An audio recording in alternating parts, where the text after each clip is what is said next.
कार्यक्रम के प्रायोजक हैं कमला पसंद, स्वाद में हमेशा 2 कदम आगे।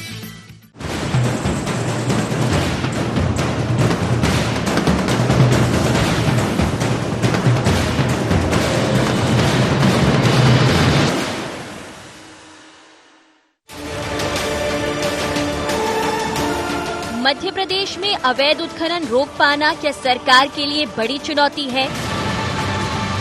गुरुवार को सदन में इसी मुद्दे को लेकर जोरदार हंगामा हुआ। कांग्रेस विधायक आरिफ अकील ने मंत्री उषा ठाकुर पर अवैध उत्खनन करने वालों को संरक्षण देने का सवाल उठाया। विधायक सतीश टिकरवार ने अवैध उत्खनन के और मामले उठा दिए तो पक्ष विपक्ष आमने सामने आ गए, लेकिन सरकार की तरफ से सही जवाब नहीं मिलने पर कांग्रेसियों ने वॉकआउट कर दिया। मामला विशेषाधिकार हनन तक जा पहुंचा। कांग्रेस का आरोप है कि सरकार अवैध उत्खनन को बढ़ावा दे रही है। लगातार पनडुब्बियों के माध्यम से रेत का उत्खनन हो रहा है, नदियों के स्वरूप को बिगाड़ा जा रहा है और जीव जंतुओं को भी नुकसान हो रहा है। पूरे प्रदेश में लगातार अवैध उत्खनन को बढ़ावा मिल रहा है और सरकार इस तरफ कोई ध्यान नहीं दे रही। सरकार की मिलीभगत लग रही है। वॉकआउट करने के बाद जब तक सदन के अंदर हमारा 8वें नंबर का सवाल था, बीच में कोई सवाल नहीं लिया गया, तो उससे पहले हम आ चुके थे। वॉकआउट करने के बाद सदन के अंदर ना तो नाम पुकारा गया ना करा गया। फिर उसके बाद मैंने आसंदी से संरक्षण मांगा, आसंदी ने मुझे संरक्षण दिया और कहीं ना कहीं सवाल पूछने का वो दिया। अवैध उत्खनन के जनवरी फरवरी माह में ही कई मामले सामने आए, जिसमें पुलिसकर्मी, खनिज अधिकारी भी शिकार हुए। सरकार का इसमें स्पष्ट जवाब नहीं है, बल्कि सरकार ने तो आरोपों को गलत बताकर कांग्रेस विधायकों के खिलाफ विशेषाधिकार हनन के मामले तक की बात कह दी। जीतू पटवारी साहब मिनिस्टर, उनके रिश्तेदार कहते हैं कि वो यहाँ पे थे, तो सदन में झूठ कैसे बोल सकते हैं आप? जब माननीय अध्यक्ष महोदय ने नाम लिया तो आप किस स्थान पर थे? चलिए आगे, हम आपके लिए तैयार है, लेकिन आपने असत्य बोला, झूठ बोला, सदन को गुमराह करने की कोशिश की गई, तो झूठ स्वीकार नहीं होगा, क्योंकि 2 लाख वोटों की आवाज यहाँ पे आप। तो हम देख रहे हैं, बातचीत कर रहे हैं सदन के हमारे नेता से, हमारे संसदीय मंत्री से। आवश्यकता पड़ेगी तो विशेषाधिकार हनन का नोटिस भी हम जारी करेंगे। पनडुब्बियां भी हमने पकड़ी हैं, डंपर भी हमने पकड़े हैं, पोकलेन मशीन भी हमने पकड़ी हैं, उसमें हमारी कार्रवाइयां भी हुई हैं।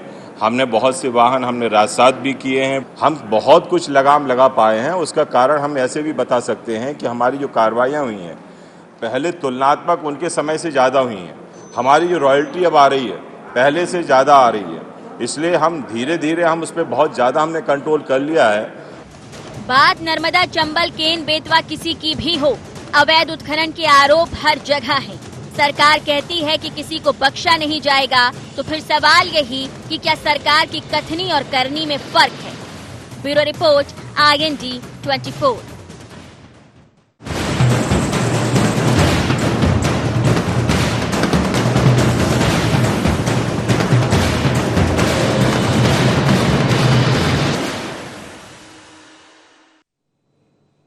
नमस्कार, IND एजेंडा में आपका स्वागत है। मैं हूं मनोज सैनी। आज का एजेंडा है हंगामा है क्यों बरपा। इस पर चर्चा करेंगे, लेकिन उससे पहले डाल लेते हैं कुछ खास बिंदु पर निगाह। क्या प्रदेश में अवैध उत्खनन पर नहीं लग पा रही लगाम? क्या अवैध उत्खनन रोक पाना सरकार के लिए बड़ी चुनौती? क्या उत्खनन के जरिए सरकार को घेरने की कोशिश में विपक्ष? क्या अधिकारियों और माफिया की मिलीभगत से हो रहा है अवैध उत्खनन? तो इन्हीं बिंदुओं पर हम बात करेंगे, लेकिन ये बात सच है कि अवैध उत्खनन का मसला रोज सामने आता है। अब इसमें कितनी सच्चाई, कितनी झूठ, ये भी देखते हैं, क्योंकि कई दफा तो पुलिस अधिकारी शिकार हो जाते हैं, कई दफा खनिज अधिकारी शिकार हो जाते हैं। अभी हमने तत्काल में देखी कुछ घटनाएं, खासकर चंबल ग्वालियर की हम बात कर लें, जहां के विधायक सवाल खड़े कर रहे थे। लेकिन एक और मसला है कि कौन सा ऐसा विधायक है, कौन ऐसे विधायक, कौन ऐसे मंत्री जो रेत के धंधे में इस समय ना जुड़े हो। कहीं ना कहीं किसी ना किसी का नाम किसी से जुड़ जाता है, वो पार्टी कोई भी हो। सरकार बदली तो फिर नए लोग बदल गए थे, अब सरकार वापस आ गई फिर वही लोग आ गए। सवाल ये कि उत्खनन रोक पाना क्यों मुश्किल है सरकार के लिए? तो क्या वजह यही है कि कोई ना कोई कहीं ना कहीं मिला है? तो फिर अधिकारी क्या करेंगे? अधिकारी जाएंगे तो हमले भी होते हैं। जब ये मसला आज सदन में उठा तो इसी बात पर बवाल खड़ा हो गया। अब विपक्ष में कांग्रेस है, और सरकार भारतीय जनता पार्टी की है। सवाल जवाब का दौर चल रहा है, लेकिन क्या अवैध उत्खनन रुकेगा? चर्चा इसी पर करेंगे हम। मेरे साथ 3 मेहमान हैं। दिनेश राय मुनमुन जी है, बीजेपी विधायक है स्टूडियो में। आपका बहुत स्वागत है दिनेश जी। हर्ष यादव जी रहेंगे मेरे साथ, थोड़ी देर बाद उनसे मैं आपका परिचय कराऊंगा। सुरेश शर्मा जी हैं, वरिष्ठ पत्रकार। सुरेश शर्मा जी, आपका भी बहुत स्वागत है। सबसे पहले दिनेश जी, मुझे लगता है कि ऐसा बहुत कम होंगे ऐसे मंत्री विधायक जो कहीं ना कहीं रेत उत्खनन का मसला, मैं ये नहीं कह रहा हूं कि अवैध नहीं कहा, मैंने रेत उत्खनन कहा, उससे ना जुड़े हों।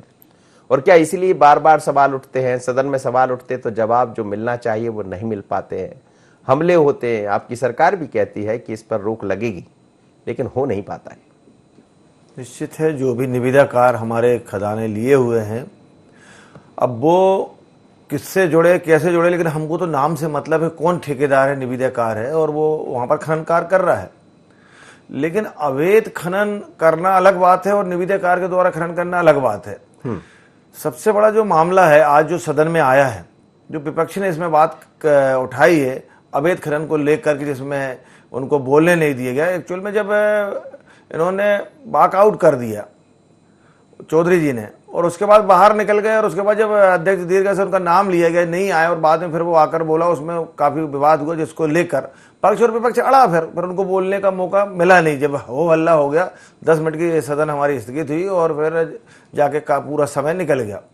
लेकिन मैं ये कह सकता हूँ, उन 15 महीने की जो सरकार थी उस समय इन रेतों का आक्शन हुआ है और जब से निविदाकार हैं और जो उन्हीं के समय के कांग्रेस के नेताओं के समय के जो निविदाकार लोग हैं, और आज जो खनन हो रहा है, रेत निकाली जा रही है, उसको रोकने में हमारी भारतीय जनता पार्टी की सरकार काफी प्रयासरत है। पुरानी तुलना में आप देखेंगे उन 15 महीनों में जिस तरीके से अवैध उत्खनन हुआ था, उसमें कहीं ना कहीं रोक पाने में प्रयास कर रहे हैं। लेकिन ये निश्चित है, बहुत बड़ा क्षेत्र होता है रेत खदानों का, इसमें कहीं ना कहीं अधिकारी कर्मचारी इनका भी दोष हो सकता है, इससे मैं इनकार नहीं कर सकता, क्योंकि मैं भी स्वयं भी अपनी विधानसभा में देखता हूँ ओवरलोडिंग आना, माल आना, ये करना, इसको भी रोकने का प्रयास करते हैं। और जब हमारे कर्मचारी अधिकारी उस जगह जाते हैं तो एक हथियार के रूप में ट्रक ट्रैक्टर भी चालू हालत में जब रहता है तो हमारे अधिकारी कर्मचारियों की जान को खतरा पैदा होता है। निश्चित है, जब वो पकड़ाई आते हैं अवैध काम करने वाले तो वो भगने का प्रयास करते हैं और उसी में हमारे बड़ी घटनाएं हम देखने को आ रहा है। लेकिन मैं ये कह सकता हूं, वर्तमान में जितनी भी खदानें हैं, अधिकांश खदानों के पार्टनर अगर कोई है तो वो कांग्रेस पार्टी के ही नेता लोग उसमें जुड़े हुए हैं। और सरकार बदलने के बाद आज उन लोगों को कहीं ना कहीं काम करने में असुविधा हो रही है, अवैध काम करने में उनको रोका जा रहा है, जिसको लेकर आज इस बार उन्होंने हंगामा पैदा किया। आपने एक बड़ा सवाल और बड़ी साफ गोई से चीज मानी है कि हाँ अवैध उत्खनन होता है, तो ये रुक नहीं सकता क्या? नहीं, रोकने का प्रयास किया जाता है। इसमें क्या था, जब जिस समय इसकी पॉलिसी बनाई गई, जिस समय इन खदानों को ऑक्शन किया गया, तो पहले मैंने भी काम किया हूं उसको लेकर, मैं इसको नहीं छिपा सकता, क्योंकि मैं भी ठेकेदार आदमी हूं, जन सेवा भी करता हूं, लेकिन साथ में साथ अपना व्यवसाय भी करता हूं। इसमें अगर आपने ऑक्शन किया है, मैं सीधी बात है, अगर आपने जिस चीज की रॉयल्टी हमसे ले रहे हैं, अगर उस जगह अगर रेत है, सबसे बड़ी बात, तो उस जगह अगर रेत है तो ठेकेदार दूसरी जगह क्यों जाएगा खदानें खोलने के लिए, जब आपके पास वहां माल है नहीं और आपने ऑक्शन कर दिया और आप सरकार कहते हैं हमको इतनी रॉयल्टी चाहिए। कहीं ना कहीं सरकार की जो पॉलिसी में भी कोई कमी थी, गड़बड़ी थी, अधिक खदानों को नीलाम करने के चक्कर में आपने कंपटीशन पैदा कर दिया और ठेकेदारों में कंपटीशन हो गया। उस चक्कर में जो अवैध उत्खनन बहुत बढ़ गया और अधिकारियों की इसमें कहीं ना कहीं सही इसकी जजमेंट नहीं कर पाए, उन खदानों के बारे में नहीं बता पाए और ऑक्शन करा दिया। वो भी एक बहुत बड़ा कारण है अवैध उत्खनन का। चलिए सुरेश शर्मा जी के पास चलता हूं। सर, ये अवैध उत्खनन का मसला कोई पहली बार नहीं है, सरकार कोई भी बन जाए, और बीते 10-15 साल में तो ऐसा लगता है कि रेत सोने के रूप में हो गई है, हर कोई उससे जुड़ना चाहता है, हर अधिकारी की आप बात कर लीजिए। हम तो अपने आप को भी दूर नहीं करेंगे, कई हमारे लोग भी उसमें पीछे नहीं है कि कहीं से मेरा नाम उसमें जुड़ जाए और इस धंधे में हम संलिप्त हो जाए। मसला कहाँ गड़बड़ है?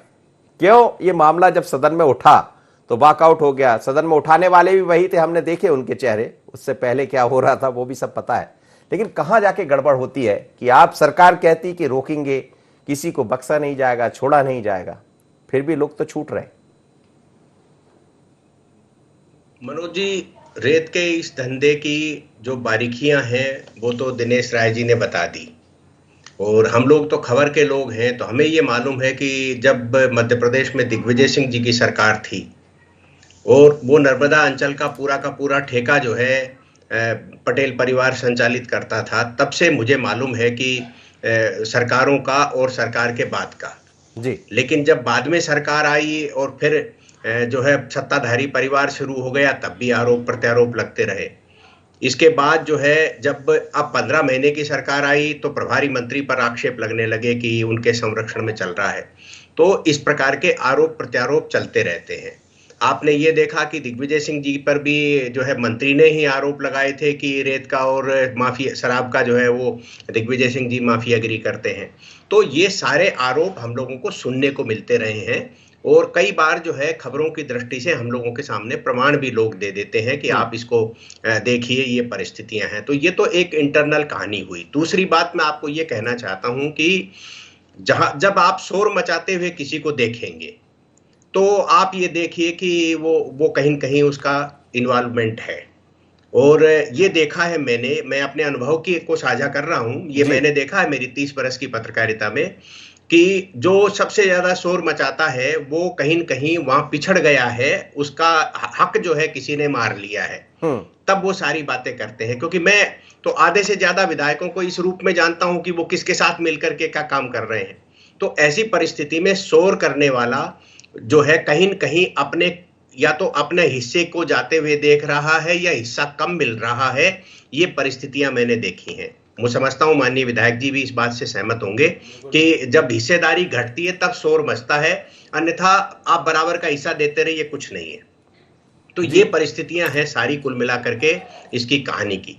हालांकि आज जो है मैं एक विषय पर अवश्य अपनी तरफ से पहले ही दौर में बोलना चाहता हूं कि आज कुणाल चौधरी जी को अपने सवाल के जवाब के लिए जो है आसंदी ने जरूर पुकारा, लेकिन वो इसलिए नहीं पहुंच पाए कि वो जो है वॉकआउट में बाहर गए थे। मनोज जी, आपको पत्रकारिता करते वर्षों वर्ष हो गए, मेरे को भी। मैं कह रहा हूं कि मैं लगभग जो है पुरानी विधानसभा से विधानसभा को कवरेज करता आ रहा हूं। मैंने इतनी लिबरल स्थितियां देखी हैं। कभी किसी ने वॉकआउट करने वाले व्यक्ति जो दौड़ के वापस आता था, अपनी आसंदी पर पहुंचता था, अपनी सीट पर पहुंचता था और सवाल पूछने दिया जाता था। यदि सवाल पूछने नहीं दिया गया, मैं इसके पक्ष में नहीं हूं, चाहे वो भाजपा ने नहीं पूछने दिया और कांग्रेस का विधायक हो, क्योंकि मैंने अनेकों ऐसे घटनाक्रम देखे जब ध्यानाकर्षण दूसरा है, लेकिन पहले ध्यानाकर्षण पर वॉकआउट हो रहा है, लेकिन जो व्यक्ति वॉकआउट करने वाला है वो 4 कदम चलता है और वापस आके खड़ा हो जाता है अपनी सीट के ऊपर और अपना सवाल पूछता है, और आसंदी ने और सरकार ने उसको अनुमति दी है। तो ये कुणाल चौधरी वाला जो आज का प्रसंग है, ये मेरी कम से कम समझ का विषय नहीं है। मैं ये मान के चलता हूं कि कुणाल चौधरी को सवाल पूछने देना चाहिए। अब बस केवल एक चीज जो मैंने नहीं देखी है, वो उसका भी मैं जानबूझ के उल्लेख कर देता हूं, और वो ये है कि आखिर वो कौन सा कारण था, वो ऐसा कौन सा सवाल था जिसको पूछने नहीं दिया गया। चलिए, बिल्कुल ये जरूर मेरे जी इस पर भी चलेंगे और समझेंगे कि आखिर वो कौन सा सवाल था। चूंकि दिनेश राय मुनमुन खुद वहां मौजूद रहे होंगे, इनसे भी समझेंगे और बाकी जो विधायक हमसे जुड़ेंगे उनसे भी समझेंगे। लेकिन ये समझना पड़ेगा कि आखिर उत्खनन रुकेगा कैसे। एक यहाँ छोटा सा ब्रेक, अभी लौटते हैं, इस चर्चा को आगे बढ़ाएंगे।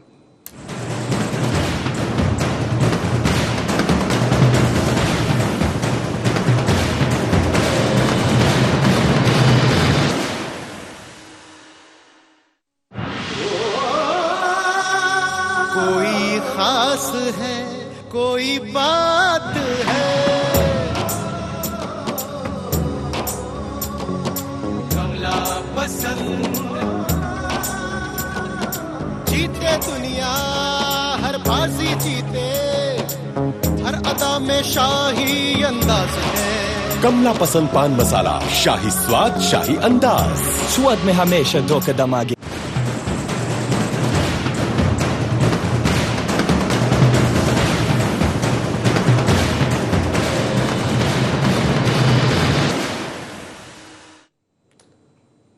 हंगामा क्यों बरपा?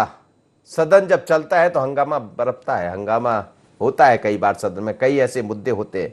आज भी ऐसे कई मुद्दे थे, लेकिन एक मुद्दा ऐसा भी था जब वॉकआउट कर दिया कांग्रेस ने और उसके बाद वो ऐसा आरोप लगा रहे हैं कि उनको मौका नहीं मिला। दिनेश राय मुनमुन जी, क्या था, हकीकत क्या है? यदि वो कह रहे हैं कि हमें मौका नहीं मिला तो सदन में ऐसा तो नहीं होना चाहिए। यदि 2 कदम वो गए तो 2 कदम वापस आ गए। नहीं, 2 कदम नहीं है। कुणाल चौधरी जी लगातार पहले भी चल रहा था, उसमें भी बार बार खड़े होकर व्यवधान उन्होंने पैदा किया और वॉकआउट करते समय सबसे पीछे सीट है उनकी दरवाजे के पास और एकदम से वो बाहर निकल गए उनका भी नाम आया, एक और उनके पहले एक विधायक जी का भी नाम आया, उसके बाद कुणाल चौधरी जी का नाम आया। जब नाम पुकारा गया वो नहीं आए और आसंदी ने अगले हमारे सदस्य को बोल दिया और सदस्य उसमें क्वेश्चन करना शुरू भी कर दिए। एक लाइन शुरू भी हो गई, लेकिन मैं कह सकता हूँ कि आसंदी ने फिर से उनको मौका दे दिया, चलो आप अपनी बात पूरी कर लें। लेकिन जब उन्होंने अपनी बात करा तो एक समय ये आया, उन्होंने आसंदी के ऊपर भी ब्लेम लगा दी कि आसंदी झूठ बोल रही है जी। उसको लेकर हमारे भारतीय जनता पार्टी के सभी विधायकों ने इस बात के लिए बोला कि आप आसंदी को तो कम से कम निष्पक्ष रहने दो, आसंदी ने आपको मौका दिया, हम तो चाह रहे हैं कि आपको मौका नहीं मिलना चाहिए क्योंकि आपने बहिर्गमन किया हुआ है, लेकिन आपको आसंदी जब जगह दे रही है कि आप बोलें तो आप कम से कम आसंदी को असत्य बोलेंगे। तो इसको लेकर वहां पर विरोधाभास पैदा हुआ, जिसके कारण वो समय काफी कम बचा हुआ था 2-3 मिनट का, और वो बोल नहीं पाया और उनको बोलने का मौका नहीं दिया गया। ये कहना असत्य है, बोलने का उनको मौका दिया गया, बुलाया गया कि आप अपनी बात करें, लेकिन अपनी बात ना करके इधर की उधर की बात करना और ब्लेम लगाना पूरी आसंदी को और सभी हमारे पक्ष के लोगों को, उसके कारण ही वो अपनी बात से बोलने में समय पूरा व्यतीत कर बैठे। चलिए, मेरे साथ इस वक्त हर्ष यादव भी जुड़ रहे हैं, कांग्रेस से पूर्व मंत्री हैं, विधायक है वर्तमान में। हर्ष यादव जी, आपका स्वागत है। मुद्दा यही है कि हंगामा क्यों बरपा, हंगामा क्यों बरपा, ये बता दीजिए आप, क्योंकि बात अवैध उत्खनन की हो रही, उत्खनन में आपकी सरकार पर भी आरोप लगते रहे और जो आता है इस गंगा में नहाना चाहता, चाहे कोई भी हो, इस बात को माने या ना माने, लेकिन आरोप तो सब पर लगते। देखेगा जो आपने कहा हंगामा क्यों हुआ, तो आप भी साक्षी हैं, हमारे साथ जो साथी विधायक बैठे हुए हैं, उन्मन भाई भी बैठे हैं, जब निर्दलीय थे तब भी ये गरजते थे अवैध उत्खनन को लेकर। अब सत्ता पक्ष में शामिल हैं, कहीं ना कहीं वो सत्ता पक्ष की बात रखेंगे, मगर ये पीड़ा पूरे मध्य प्रदेश की भी है और कहीं ना कहीं चाहे वो मीडिया के हमारे साथी लोग हों, चाहे इलेक्ट्रॉनिक मीडिया हो, चाहे प्रिंट मीडिया हो, चाहे सामाजिक कार्यकर्ता हो, चाहे राजनीतिक दल के लोग हों, ये सब लोग बखूबी जानते हैं कि इन 15 वर्षों में जिस तरह से अवैध उत्खनन भारतीय जनता पार्टी के शासनकाल में जो हो रहा है, कहीं ना कहीं वो एनजीटी की नियमों की धज्जियां भी उड़ाई जा रही हैं। जिस तरह, क्योंकि मेरा तो विधानसभा क्षेत्र नर्मदा अंचल से लगा हुआ है, मां नर्मदा के जिले से लगा हुआ मेरा अंचल है जी, और कहीं ना कहीं वो पीड़ा हमारी भी है, व्यक्तिगत रूप से हमारी भी है। और जिस तरह से खनन माफिया को संरक्षण वर्तमान सरकार के मंत्रियों के द्वारा और अधिकारियों के द्वारा दिया जा रहा है, कहीं ना कहीं वो सबको पीड़ादायक है। तो इसमें ये हो जाता है कि जो हक मिलना चाहिए, मैं आपसे नहीं कह रहा हूं, आप पर मेरा कोई आरोप नहीं है, लेकिन जो हक नहीं मिल रहा है, क्या उसके कारण इतना बड़ा विवाद बढ़ जाता है? क्योंकि याद है 15 महीने की आपकी सरकार में भी जी आरोप तो खूब लगे थे, नर्मदा से लेकर आप जहां के वहां तक कई तरह के आरोप प्रत्यारोप आते थे कि साहब क्या नहीं हुआ उस दौर में भी, ये तो आप भी स्वीकार करेंगे। नहीं, स्वीकार करने कैसे स्वीकार करेंगे? देखिएगा, इतनी पारदर्शी व्यवस्था मध्य प्रदेश में कमलनाथ जी की सरकार ने की थी, आय के स्रोत बड़े थे मध्य प्रदेश को। आप ये देखिएगा, जो हम लोगों ने टेंडरिंग की प्रक्रिया की, निविदाकार जो आज संचालित कर रहे हैं, तो मध्य प्रदेश को लमसम पैसा मिला जी, जो पूर्व सरकार में नहीं मिला। वो आज यदि हमारी सरकार का डिसीजन सही नहीं होता तो अभी तक शिवराज सिंह जी एंड कंपनी वो एग्रीमेंट कैंसिल कर देते, जैसा कि अन्य डिसीजन लिए हैं 1 साल के कार्यकाल में। मगर कहीं ना कहीं हमारा डिसीजन ठीक था। ये अलग बात है कि जिस तरह का अवैध उत्खनन बीजेपी की सरकार में हुआ, हमारी सरकार में नहीं हुआ, ये लांछन लगाया जाना उचित नहीं है। और कहीं ना कहीं हम लोगों ने प्रयास किया था कि लोगों को रेत सुलभ हो, सस्ती मिले। आज जो प्रधानमंत्री आवास की हितग्राही हैं जी, वो हैरान परेशान है। रेट कोई फिक्स है नहीं, जो ठेकेदार है उनके मनमाफिक रेट हैं। डंपर संचालक हों चाहे हाईवा संचालक हों, वो अरबपति होते जा रहे हैं, मगर गरीब होता जा रहा है। और जिस तरह से अवैध उत्खनन के खिलाफ, मैं तो सबसे बड़ी बात ये सुनिएगा आप जी, कि वर्तमान के एक कद्दावर मंत्री और बेहद तेज तर्राट मंत्री कृषि मंत्री कमल पटेल जी की पीड़ा जिस तरह से उजागर हुई, कलेक्टर जो कि प्रभार वाले क्षेत्र का कलेक्टर उन्हीं के नरसिंहपुर का, वो उनकी बात नहीं सुन रहा है। और कहीं ना कहीं कमिश्नर को पत्र लिखना पड़ा, और कमिश्नर को पत्र लिखने के बाद भी संबंधित ठेकेदार खिलाफ कोई कार्रवाई नहीं हुई। कहीं ना कहीं ये प्रश्न लगाता है कि आखिर क्या वजह है। चलिए दिनेश राय जी, ऐसा क्या है? कमल पटेल खुद, वो आप पर एक बड़ा आरोपी है, कमल पटेल ने ये लिखा, हमने इस खबर को भी किया, उनसे भी बात की, लेकिन हो नहीं सका ये। अब बात वही है कि आप बदलेंगे तो आप पर आरोप होने लगेंगे, ये रहेंगे तो इन पर आरोप होने लगेंगे। रास्ता तो निकलना चाहिए। निश्चित है, रास्ता कुछ ना कुछ निकलना चाहिए। आज कमल पटेल जी की बात भी आई, हमारे भैया हर्ष यादव जी ने कही है। उसके पहले जब 15 महीने की सरकार थी, हमने सब लोगों ने देखा सुना, कांग्रेस पार्टी के दबंग नेता पूर्व मंत्री हमने गोविंद सिंह जी को भी देखा, उनने भी व्यथा बताई कि हमारे भिंड एरिया में अवैध उत्खनन हो रहा है। ये बातें खैर हम पक्ष विपक्ष लगाएंगे, लेकिन इसके लिए कोई ना कोई हमें सरकार को हल निकालना ही पड़ेगा, क्योंकि हम कब तक नदियों की रेत निकालते रहेंगे। कहीं ना कहीं हमको ऐसा काम करना पड़ेगा। ऐसे सिस्टम आ चुके हैं आजकल, क्रेशरों के माध्यम से, गिट्ट पत्थरों के माध्यम से। हमको खुद इन पत्थरों से ही हमको अपने सैंड को तैयार करना चाहिए, जिससे हमारी नदियां बचे, नदियों से रेत निकालना, और बड़े बड़े हथियारों से, जिससे औजारों से, मशीनरी से रेता निकाली जा रही है, जिस सब हर हालत में बंद होना चाहिए। इसके लिए मैं कहता हूं, सरकार हो चाहे विपक्ष हो, सबकी जवाबदारी। मैं अगर वहां का विधायक हूं तो हम भी कहीं ना कहीं उसमें आगे हूं। लेकिन इसमें एक चीज हम देखने को आता है, हम इसको नहीं कह सकते कि हम आज पक्ष के विधायक हैं तो हम इस बात को नहीं उठा सकते। जिस समय हम खदानों को चेक करना चाहते हैं, हम इस बात को उठाना चाहते हैं, तो जिस खदान के जो हमारे खदान ठेकेदार हैं, निविदाकार है, वो इतने शक्तिशाली हो जाते हैं, इतने बड़े बड़े करोड़ों काम लेते हैं, वो तो हम विधायकों के ऊपर लांछन लगाने लगते हैं कि ये विधायक क्यों उठा रहा है हमारी बात, क्योंकि इसको महीना नहीं मिल रहा होगा, इसको कुछ देना होगा। तो कुल मिला के जब हमारे मामले में चरित्र हत्या, हम लोगों के हमारे खिलाफ जब ऐसा वातावरण बनता है तो हम लोग ऐसा होता नहीं है। चलिए, तो बड़ी साहब कोई से इतनी अच्छी बात कौन कहेगा, हम रुकना पड़ता है इन चीजों में। लेकिन उसके बाद भी हम लोग इस जहर को पीने को तैयार है, लेकिन अपने क्षेत्र में, अपने जिले में रोकने का प्रयास करते हैं ऐसे अवैध कामों को। और इसी प्रकार हर्ष भैया भी करते हैं, और मेरे को लगता है हमारे 230 विधायक भी प्रयास करते हैं। जहां नहीं कर रहे हैं उनको भी करना चाहिए। स्वयं भी जाकर निरीक्षण करें और स्वयं भी उसको रोकने का काम करके। जनता ने हमको भी चुना है, 2.5-3 लाख अगर हमको मतदाता वोट देता तो हम किसका रोना, किस अधिकारी कर्मचारी को रोना? हम तो ये कह सकते हैं प्रत्येक विधायक भी जवाबदार है। अगर हमारे क्षेत्र में अवैध उत्खनन हो रहा है तो पंच से, सरपंच से लेकर विधायक भी उत्तरदायी होना चाहिए कि वो भी रोके। उसकी भी दायित्व है कि उस अधिकारी को बेनकाब करे। अगर उसकी ड्यूटी लगी और वो अगर अवैध उत्खनन में है, कहीं ना कहीं हम भी उसमें लिप्त हो जाएंगे, तो फिर हम अवैध उत्खनन को रोकने में नाकाम रहेंगे। सुरेश शर्मा जी, बहुत दिलचस्प है ये कि खुद विधायक दो बैठे हुए दोनों मान रहे हैं कि अवैध उत्खनन हो रही, और ये भी मान रहे हैं कि क्या क्या होता है उसमें। हम रोकते हैं तो ठेकेदार इतना भारी हो जाता है कि ठेकेदार के सामने हम कुछ नहीं होते। ये तो बड़ी एक अलग तरह की समस्या पैदा हो गई है। कैसे काम चलेगा इस? मुझे तो आज ऐसा लग रहा है कि जैसे ये स्वर्णिम युग है जी, और दोनों माननीय विधायक जिस तरीके से बात कह रहे हैं, इससे तो ये लगता है कि लोकतंत्र जो है हमारा बहुत ताकतवर है और बहादुरी से अपनी बात कहने की स्थिति में है। दिनेश राय मुनमुन जी यदि ये कह रहे हैं कि हम लोग सवाल उठाते हैं तो हम पर ये लांछन लगते हैं, और निश्चित रूप से लगते हैं, क्योंकि ये पीड़ा जो है ये बहुत गंभीर है। और हम सब लोग भी आपके साथ हैं दिनेश राय जी। हमें भी मालूम है कि आज हम एक खबर लिख देते हैं तो हमारे एडिटर को ये कहा जाता है कि पैसा मांग रहा था इसलिए खबर लिख दी। तो ये दुख से तो हम लोग भी पीड़ित हैं। तो ये हमको भी बार बार जो है ये सुनने को मिलता है कि साहब ये तो चुनाव के टाइम हमसे चंदा मांगने के लिए आ जाते हैं, हम चंदा मंगवाता है अखबार मालिक और जो है लांछन हम पे लगते होंगे। तो ये परिस्थितियां जरूर हम सब आपके साथ हैं, हमें भी महसूस होती है सारी चीजों की। तो लेकिन आज व्यवहारिक आपका सवाल है, मैं आपकी प्रशंसा करता हूं मनोज जी कि आपने एक ऐसे गंभीर विषय को उठाया जिससे हमारे, क्योंकि मध्य प्रदेश वो राज्य है, अब मैं राजनीतिक और जो है इमोशनल बात नहीं करूंगा, मध्य प्रदेश वो राज्य है जिसके पास जो है औद्योगिक विकास की संभावनाएं कम से कम है। यहाँ केवल खनिज संसाधन है जिसके दम पर मध्य प्रदेश प्रगति कर सकता है।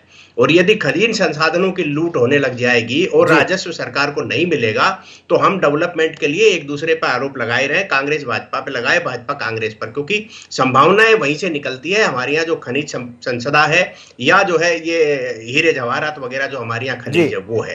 तो आप जब तक उसका संरक्षण नहीं करेंगे और उसकी लूट बंद नहीं कराएंगे, मुझे एक बात की भी बड़ी चिंता है कि ठेकेदार जो है वो आंख बंद करके फिर ठेके क्यों ले रहा है। मुनमुन राय जी ने ये उल्लेख किया है कि ठेकेदार जो है उसको ठेका दे दिया गया लेकिन बाद में तो उसमें मिट्टी ही नहीं निकली। तो आप स्थल परीक्षण करें बिना, स्थान को देखे बगैर जो है यदि आप करोड़ों के ठेके ले रहे हो, इसका तात्पर्य ये है कि आप अवैध काम करने जा रहे हो। आपको ये मालूम है कि मैं तो इतना कमाई लूंगा।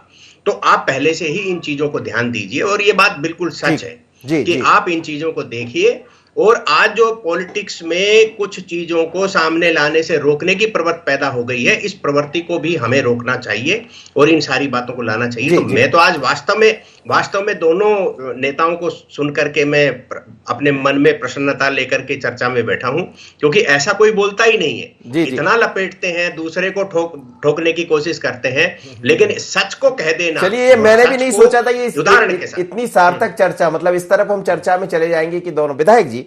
हर्ष यादव जी, आपसे भी सवाल है वही कि मुनमुन राय खुद ये व्यक्त कर रहे हैं कि हाँ ऐसा होता है, उन्होंने माना। क्या ये आपके यहाँ भी ये दिक्कतें हैं, और यदि ये दिक्कत है तो फिर क्या विपक्ष क्या पक्ष मिलकर कुछ हल निकाल लीजिए? नहीं, ये जो मुनमुन भाई जो कह रहे हैं, चाहे मुनमुन भाई की बात हो, चाहे कमल पटेल जी की बात हो, चाहे जालम सिंह ने जो आरोप लगाया चाहे उनकी बात हो, चाहे पूर्व जिला पंचायत अध्यक्ष जो चेतना प्रभा के माध्यम से, चाहे हर्ष यादव की बात हो, चाहे हर्ष यादव की बात हो। नहीं, आप अपनी भी पार्टी, आप केवल भाजपा बोलेंगे तो नहीं। मैं अपने पार्टी के नेता की भी बात कर रहा हूँ। जिला पंचायत के पूर्व अध्यक्ष देवेंद्र पटेल जी जो चेतना प्रभा के माध्यम से नर्मदा अंचल की अवैध उत्खनन के खिलाफ पर्यावरण संरक्षण के लिए लगातार पदयात्राएं कर रहे हैं, चाहे हर्ष यादव की बात हो, चाहे दिग्विजय सिंह जी की बात हो, सब लोगों का एक स्पष्ट सोच है कि माँ नर्मदा सबकी श्रद्धेय हैं, सबके लिए आशीर्वाद उनका मिला है। और कहीं ना कहीं कोई नहीं चाहता कि अवैध उत्खनन हो उस पर, और कहीं ना कहीं जिस तरह से एनजीटी की नियमों का पालन न करते हुए यदि हम लोग बात उठाते हैं, अवैध उत्खनन की बात हो, चाहे अवैध परिवहन की बात हो, चाहे पर्यावरण संरक्षण की बात हो, तो लांछन निश्चित रूप से ठेकेदार के द्वारा, और मुझे लगता है कि मध्य प्रदेश सरकार के जो अधिकारी हैं वो भी कहीं ना कहीं हम लोगों के ऊपर उंगली उठाते होंगे। लेकिन ये संभव है क्या? कोई जनप्रतिनिधि ये ठान ले, किसी अधिकारी में इतनी हिम्मत है कि आप लोग के बिना वो कुछ कर ले? देखिएगा, ये बात बिल्कुल सही है, बिल्कुल सही कहा आपने। एक बात कहने की अनुमति। जी कहिए सुरेश जी। जी आप कहिए सर, कहिए। मैं हर्ष जी से ये पूछना चाह रहा हूं, आप नहीं आए थे तब मैंने मुनमुन राय जी के समक्ष एक बात कही थी कि यदि आज शिवराज सिंह चौहान परिवार या बाकी लोगों पर लांछन लग रहे हैं, तो दिग्विजय सिंह के जमाने में राजकुमार पटेल पर भी ये आरोप लगा करते थे कि वो जो है नर्मदा का पूरा दोहन कर रहे हैं। तो आप इस बात के बारे में क्या स्पष्टीकरण देंगे कि जब एक तरफ आप आरोप लगा रहे हो तो दूसरी तरफ आप छुपाने की कोशिश क्यों कर रहे हो? नहीं, हम लोग छुपाने की कोई कोशिश नहीं कर रहे। मेरा यह कहना है, दो दृष्टिकोण से बात करना पड़ेगी शर्मा जी। मेरा कहना यह है, पहले रेत का ज्यादा उत्खनन नहीं होता था, रेत की इतनी डिमांड नहीं थी। जो वस्तु स्थिति अभी चेंज हुई है, जब से प्रधानमंत्री आवास बनना शुरू हुए, जब से सीमेंट कंक्रीट के रोड बनना शुरू हुए, खासतौर से चाहे वो NHI के रोड हों, चाहे वो PWD के रोड हों, चाहे वो पंचायतों के रोड हों, चाहे वो RES के रोड हों, जिस तरह से रेत की डिमांड बढ़ी है उस तरह से अपराध बढ़ा है। ये आपको स्वीकार करना पड़ेगा। आप बहुत सीनियर पत्रकार हैं, आपसे गुस्ताखी नहीं करूँगा, मगर ये बात सही है कि अवैध उत्खनन होता होगा। मैं हो सकता है उस समय छोटा रहा हूं तो मुझे जानकारी नहीं है, मगर ये बात सही है कि उस समय इतनी डिमांड नहीं थी रेत की जो आज डिमांड है। आप खुद स्वीकार करेंगे कि आज भोपाल में रेत जो आती है वो 30,000, 40,000, 50,000 एक हाईवा आता है। एक आम आदमी जिसको 1,30,000 रुपए प्रधानमंत्री आवास के लिए मिलते हैं ग्रामीण क्षेत्र में, उसकी क्या हैसियत है कि वो 1,30,000 में प्रधानमंत्री आवास बना लेगा, 2.5 लाख में शहर में प्रधानमंत्री आवास बना लेगा। जब रेत के रेट इतने ज्यादा हो जाएंगे तो सीमेंट, गिट्टी और मतलब ये एक चीज तो आपने मानी है कि विकास के काम बड़े हैं, मतलब प्रधानमंत्री आवास भी बन रहे हैं और सड़कें भी बन रही है, तो स्वीकार करना पड़ेगा, वो तो स्वाभाविक है। वो तो आंकड़े भी बोल रहे हैं, कहीं ना कहीं आज दिखाई भी देता है। आज जैसे हमारा NH-12 भोपाल से जौलपुर रोड पूरा सीमेंट कंक्रीट से बन रहा है, निश्चित रूप से बहुत अच्छा रोड बन रहा है, 4 लेन बेहतरीन रोड है। चलिए सर, अब समय इजाजत नहीं दे रहा, काफी लेट हो गया ऑलरेडी, आपका बहुत इंतजार किया हम लोग ने। लेकिन ये सच है कि मध्य प्रदेश में अवैध उत्खनन का मामला पहली बार नहीं कई बार उठता रहा है। ये पहली बार देखने को मिल रहा है कि जब दो विधायक बैठे हैं और वो इस बात को स्वीकार कर रहे हैं कि हाँ ये होता है, लेकिन हम रोक नहीं पाते, तो फिर रुकेगा कैसे? बड़ा सवाल है। हमें लगता है कि सरकार जो कह रही है वो कर पाए तो बेहतर होगा, पर अभी तो यही कहा जाएगा हंगामा क्यों बरपा, और यह हंगामा होता रहेगा यदि रेत का उत्खनन नहीं रुका तो, क्योंकि यहां कौन कौन क्या करते हैं ये भी सब जानते हैं। आज इतना ही, मुझे दीजिए इजाजत, बने रहिए IND24।